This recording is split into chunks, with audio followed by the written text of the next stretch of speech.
Dear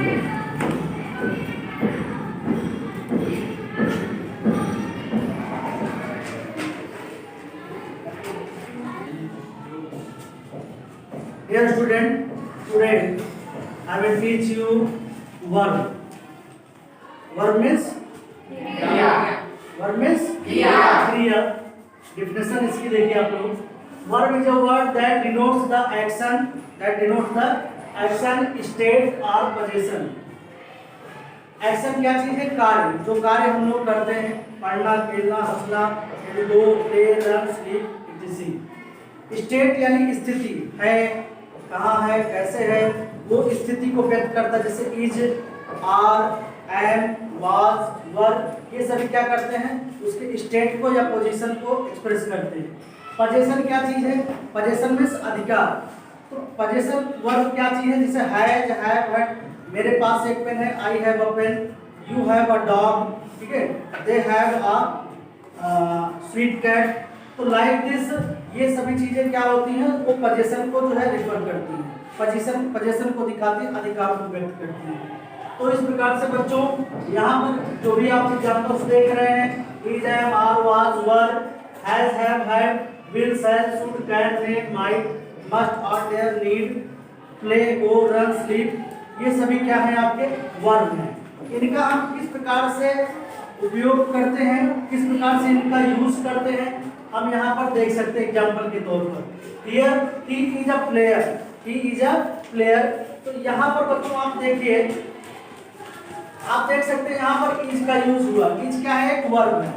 but यहाँ पर आप एक चीज ये देख रहे हैं, यहाँ पे कोई फाइनाइट वर्ब नहीं है. इसमें कोई फाइनाइट वर्ब लाइक प्ले, गो, राइट, स्लीप जैसा कोई वर्ब इसमें नहीं है.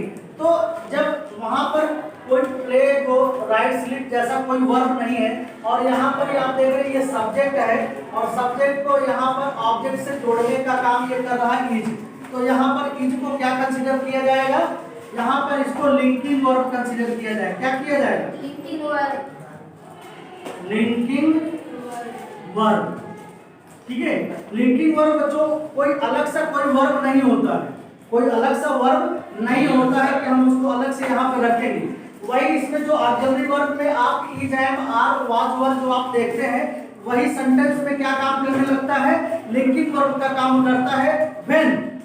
when these verbs work as linking verb, when there is no any finite verb in the sentence, when there is no any finite verb in the sentence, they are used is, am, are as linking verb. Is, am, are, was, were as linking verb.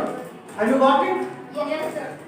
कोई doubt है इसमें? No, sir. कहने का मतलब यह है कि जहाँ जिस सेंटेंस में कोई भी फाइनाइट वर्ब ना आए, लाइक प्ले, गो, राइट, स्लीप जैसे, तो वहां पर इज, एम, आर को, वाज या वर्ब को लिंकिंग वर्ब के रूप में कंसीडर किया जाएगा. ठीक है. लेकिन जब वाक्य में इज, एम, आर का यूज, जब वाक्य में इज, एम, आर का यूज, वाज, वर्ब का यूज किसी फाइनाइट वर्ब के साथ हो रहा है, किसी फाइनाइट वर्ब के साथ, जैसे he is running, he is running, he is running. अब यहाँ पर आप देख सकते हैं कि इज क्या चीज है? इज क्या है यहाँ पे? यहाँ पर इज किसके साथ लगा हुआ है? RENING है. इसको आप रॉन्ग मत कंसीडर करिएगा, क्योंकि राइटिंग में थोड़ा सा डिफरेंसेस हो सकते हैं. ठीक है. लेकिन यहाँ पर देखिए इज जो है, यहाँ पर इसमें भी इज आया है, इसमें भी इज आया है, पर दोनों में डिफरेंस क्या है?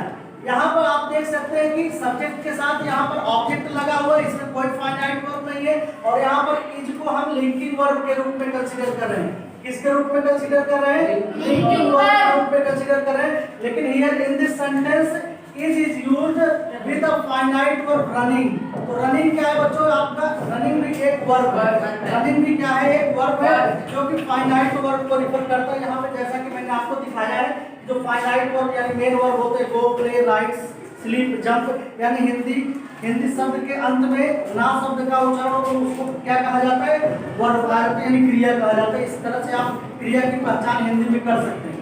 जिन किसी भी हिंदी शब्द के अंत में ना शब्द का उच्चारण हो तो उसे हम क्या कंसीडर करेंगे? वर्ब यानी क्रिया कंसीडर करेंगे. तो यहाँ पर वर्ब के रूप में, फाइनाइट वर्ब के रूप में रनिंग का यूज हुआ है और यहाँ पर इज का यूज। तो ये इज जो है इसका क्या है, असिस्टेंट है, इसका सहायक है, यानी बिना इज का यूज किए इस सेंटेंस का सेंस जो है वो क्लियर नहीं हो पाया, नहीं हो पाएगा, इसलिए इज क्या है आपका लिंकिंग वर्ब है। ठीक है, अब आगे चलते बच्चों में।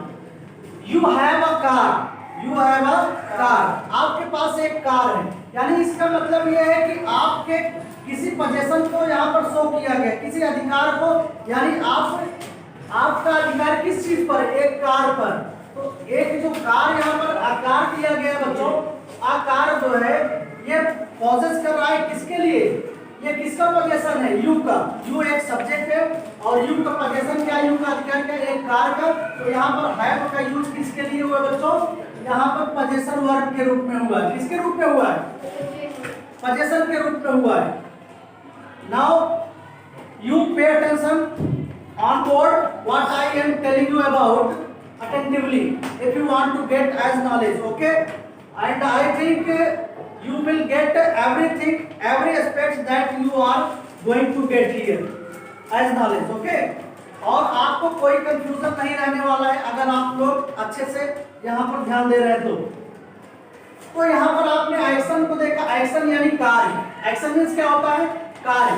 तो कोई इंसान या कोई व्यक्ति जो कार्य करता है, जो एक्शन करता है, उसको हम क्या कहते हैं, एक्शन। यानी the word that used to express as a action of noun of noun, किसी नाउन या प्रोनाउन के जो एक्शन को, जो कार्य को बतलाता है, उसे हम क्या कहते हैं, एक्शन कहते हैं। यहाँ पर मोहन प्लेज क्रिकेट, मोहन एक एक्शन कर रहा है। मोहन कौन सा एक्शन कर रहा है, प्ले करने का, खेलने का कार्य कर रहा है। तो यहाँ पर प्लेज का यूज किसके रूप में हुआ है, एक्शन के रूप में हुआ है। किसके रूप में हुआ है, और स्टेट क्या चीज है, यहाँ पर देखिए ही इज अ प्लेयर, ये क्या है, इज का यूज यहाँ पर स्टेट के रूप में, स्थित के रूप में हुआ है। ठीक है, they are on the road, वे सड़क पर है। उनकी स्थिति क्या है, उनकी स्थिति क्या है कि वे सड़क पर है।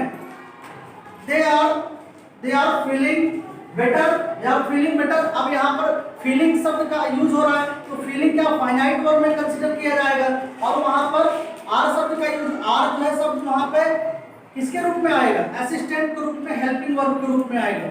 लेकिन जहां पर कोई फाइनाइट वर्ब नहीं आएगा वहां पर उसको लिंकिंग वर्ब के रूप में कंसीडर किया जाएगा।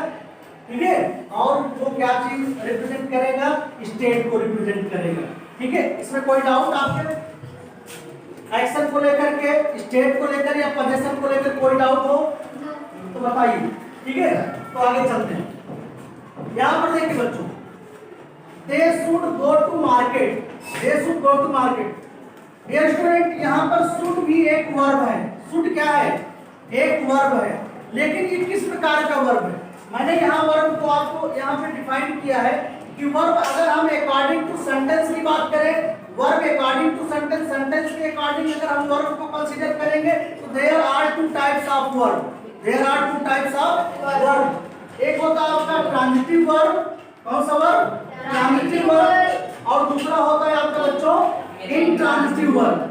तो ट्रांजिटिव वर्ब क्या मतलब होता है कि सब्जेक्ट वर्ब ऑब्जेक्ट, यानी a verb which used an object, एक क्रिया ऐसी क्रिया हो जिसके साथ ऑब्जेक्ट का यूज किया जाए, जिसके साथ ऑब्जेक्ट का यूज किया जाए, ऐसी क्रिया को हम ट्रांजिटिव वर्ब कहेंगे।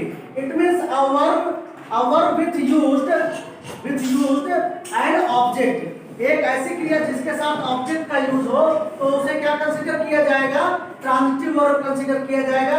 ही प्लेज क्रिकेट, वह क्रिकेट खेलता है। और अगर इसका पहचान हमें करना है, इसकी पहचान की हम ऑब्जेक्ट की पहचान कैसे करें, तो वर्ब से क्या का प्रश्न करने से जो आंसर निकल करके आए वही क्या कंसीडर किया जाएगा, ऑब्जेक्ट के रूप में। खेलता है, क्या खेलता है, क्या खेलता है, क्रिकेट खेलता है। तो ये क्रिकेट क्या हुआ बच्चों, ऑब्जेक्ट हुआ।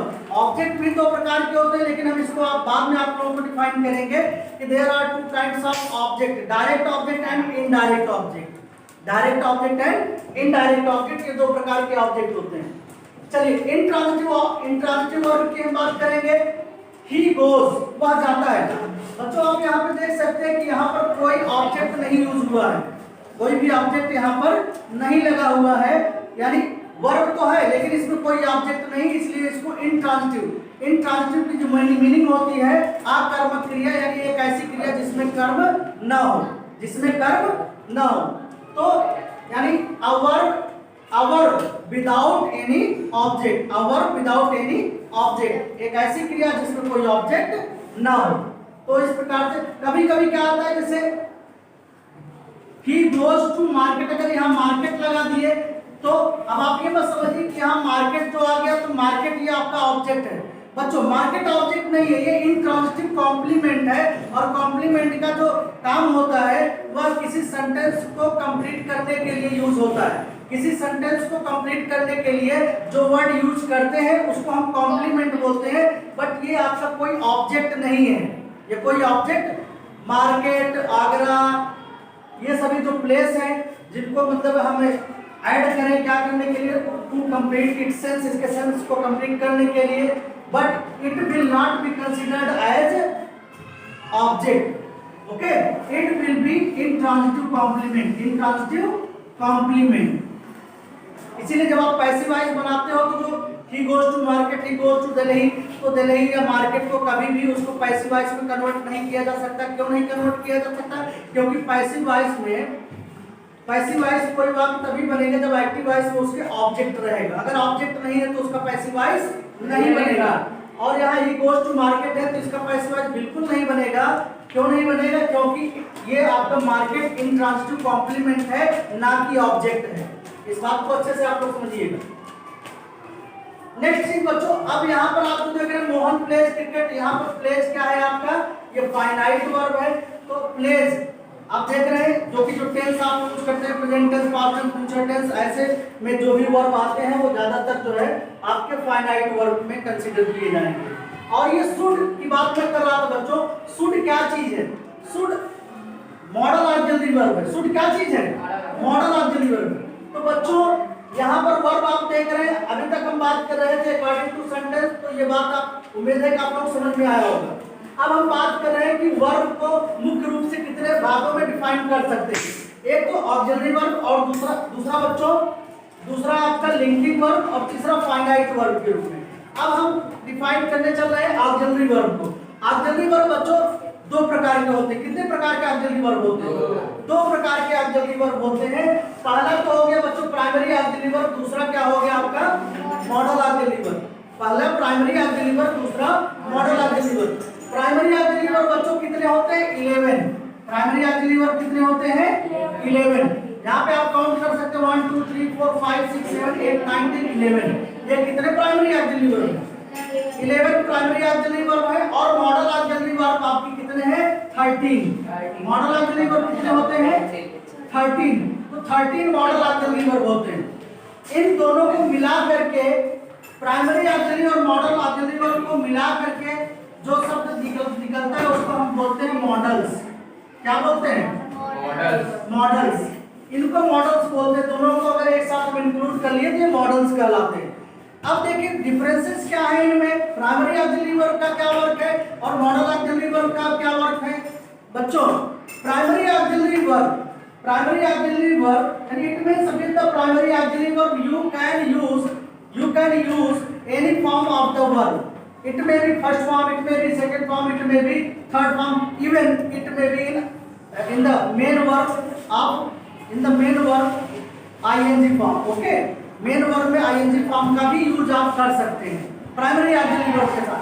बट मॉडल ऑक्सिलरी वर्ब के साथ ऐसा नहीं है। मॉडल ऑक्सिलरी वर्ब के साथ वर्ब हमेशा फर्स्ट फॉर्म में आता है। ठीक है, मॉडल ऑक्सिलरी वर्ब के साथ वर्ब हमेशा किस फॉर्म में आएगा? फर्स्ट फॉर्म में आएगा। तो आप यहाँ पे देख सकते हैं शुड के साथ ये वर्ब गो किस फॉर्म में आया है? गो वर्ब का कौन सा फॉर्म है? फर्स्ट फॉर्म है, सेकंड फॉर्म है, थर्ड फॉर्म है? कौन सा फॉर्म है? फर्स्ट फॉर्म है।